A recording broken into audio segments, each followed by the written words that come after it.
Il serait facile de construire ce qui précède comme l'histoire d'un soldat trop lettré qui veut se faire pardonner ses livres. Mais ces perspectives simplifiées sont fausses. Des personnages divers régnaient en moi tour à tour. Aucun pour très longtemps, mais le tyran tombé regagnait vite le pouvoir. J'hébergeais ainsi l'officier méticuleux, fanatique de discipline, mais partageant gaiement avec ses hommes les privations de la guerre. Le mélancolique rêveur des dieux, l'amant prêt à tout pour un moment de vertige, le jeune lieutenant hautain qui se retire sous sa tente, étudie ses cartes à la lueur d'une lampe et ne cache pas à ses amis son mépris pour la manière dont va le monde. L'homme d'État futur. Mais n'oublions pas non plus l'ignoble complaisant, qui, pour ne pas déplaire, acceptait de s'enivrer à la table impériale.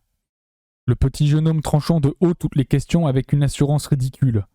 Le beau parleur frivole, capable pour un bon mot de perdre un ami. Le soldat accomplissant avec une précision machinale ses basses besognes de gladiateur.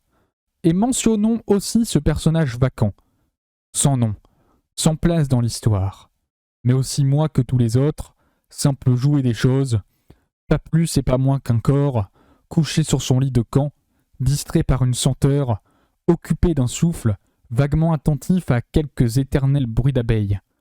Mais, peu à peu, un nouveau venu entrait en fonction. Un directeur de troupe, un metteur en scène. Je connaissais le nom de mes acteurs. Je leur ménageais des entrées et des sorties plausibles. Je coupais les répliques inutiles. J'évitais par degrés les effets vulgaires. J'apprenais enfin à ne pas abuser du monologue. À la longue, mes actes me formaient.